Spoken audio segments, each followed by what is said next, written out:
Yang pertama, hal yang mudah-mudahan kita selamat daripada disusahkan pada saat qatarul maut. Jangan sampai kita terlalu berani mau memakan makanan yang haram. Apalagi sekarang, maaf jemaah, negara Indonesia kita ini darurat korupsi secara nasional. Pejabatnya orang yang dekat dengan bekas pemimpin kita yang membuat negara kita ini rusak. Rata-rata korupsi, melakukan korupsi. Tapi semua pelakunya tidak dikasih tindakan tegas. Sampai negara ini hancur-hancuran, ribuan triliun, mengalami kebangkrutan yang sangat parah. Iya. Jadi jamaah, jangan sampai kita mau memasukkan barang haram di mulut kita. Kullu lahmin nabata min haram pannaru auladihi. Setiap daging yang tumbuh di dalam tubuhnya seseorang itu berasal dari barang yang haram, kalau dia belum bertobat, lebih baik tempat kembalinya neraka. Bayangkan jamaah sekalian, Khalifah Abu Bakar As-Siddiq begitu saking takutnya makanan jangan sampai ada masuk makanan yang tidak halal, dia makan. Beliau memakan satu buah kurma. Begitu beliau mengingat, oh ini barang yang subhat, langsung dia cekok, kasih masuk jari-jarinya, usahakan untuk dimuntahkan. Ya. Ada Rasul pernah mengatakan, ada seorang yang ahli ibadah, ahli zikir, kerjaannya cuma selalu berdoa, dekat kepada Allah. Tapi apa kata Nabi? Wa malbasuhu min haram wa at'amuhu min haram. Pakaian yang dia pakai dari hal yang haram, makanan minuman yang dia pakai dari hal yang haram, dan semua daripada hasil usaha yang dia dapatkan dari hal yang haram, hasil yang haram. Wa anna yustajabu lahu an. Bagaimana bisa doanya diterima oleh Allah? Ini satu jamaah sekalian. Jadi kalau negara kita ini mau selamat dari kerusakannya, kehancurannya, mari kita menjadi orang yang takut dari barang-barang yang haram.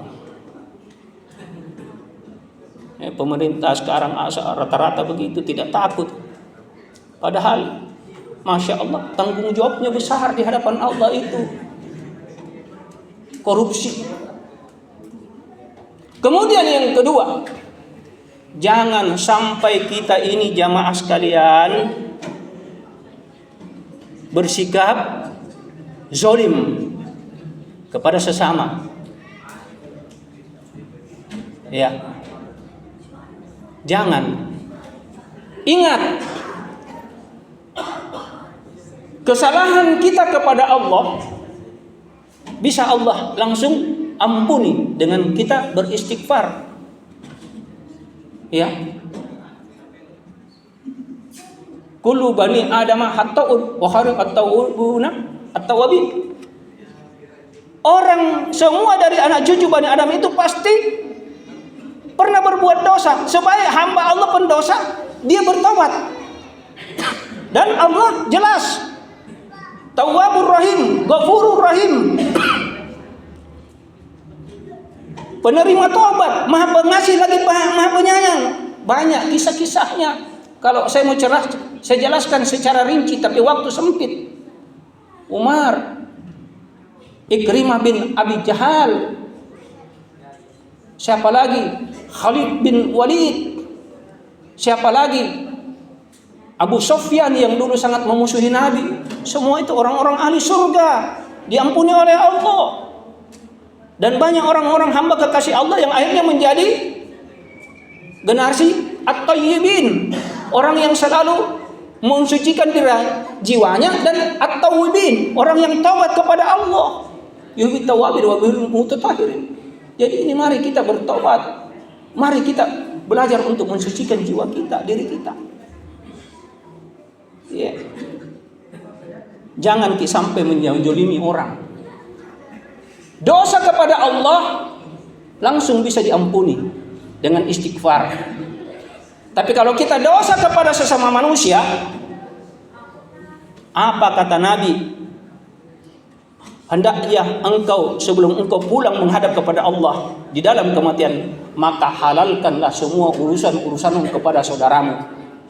Sebelum nanti saat itu semua urusanmu di dunia akan nanti dipersoalkan di hari pengadilan hisab di yaumil akhir, dan itu akan merugikan dari amal-amal kamu. Inilah yang dikatakan oleh Nabi, maukah kamu aku tunjukkan kepada kamu orang yang paling merugi amal kebaikannya? Kata Nabi, inilah orang yang sewaktu hidup di dunia selalu menyakiti manusia. Ya ibadi, inni haramtu bizulmin fala zalamu. Wahai hambaku, kata Allah, aku haramkan kepadamu untuk saling menyakiti, maka janganlah engkau saling menyakiti di antara sesama. Mari kita saling memaafkan. Saya tidak bisa menjelaskan ini, waktu sempit.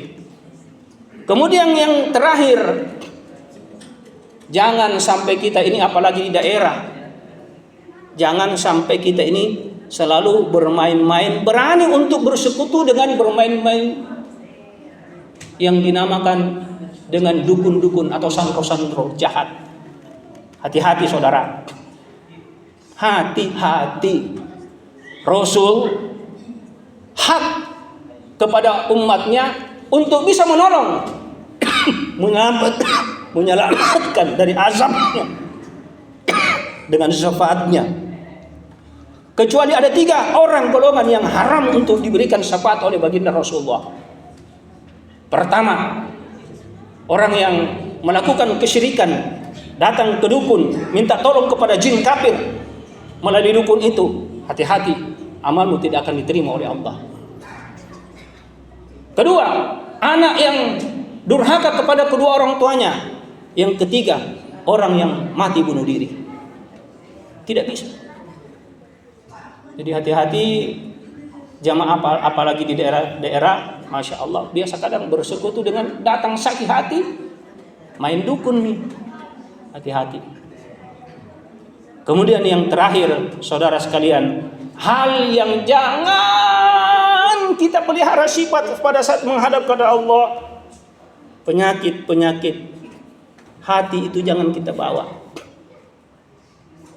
Sombong, iri hati, dengki, sentimen, benci tanpa persoalan yang besar, zolim atau menyakiti orang tanpa hak, misalnya membunuh, memfitnah. Jangan, saudaraku sekalian, penyakit itu jangan kita, jangan. Inilah dulu yang saya bisa sampaikan. Terakhir saya hanya bilang, terus terang, saya pernah dulu belajar sebelum kenal ini yang namanya WhatsApp. Saya kira umat Islam itu semua baik-baik, para ustadznya baik-baik. Artinya satu hati kita semua bersih. Tapi ternyata setelah saya belajar Islam, belajar sampai sekarang ini, saya juga masih bodoh, kasihan. Masih bodoh. Ternyata setelah saya bermain di dunia WhatsApp, Masya Allah, ternyata banyak berbagai macam sifat-sifat dari para ustadz. Banyak sifat-sifat daripada saudara-saudara kami.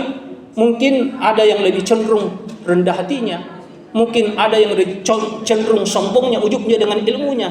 Mungkin ada orang yang hatinya mungkin benci-bencinya, mungkin ada orang yang dia sentimen-sentimennya. Jadi saya istiqomah, ternyata begini manusia, inilah karakteristik. Jadi terakhir saya tutup, mudah-mudahan kita ini sebagai orang yang belajar Quran, fokus bersih-bersih diri. Intinya kita akan dibungkus dengan kain kafan. Kain kafan itu adalah kesucian. Semoga kita kembali kepada Allah dengan kesucian, karena Allah Maha Suci. Barakallahu li wa lakum fil Qur'an.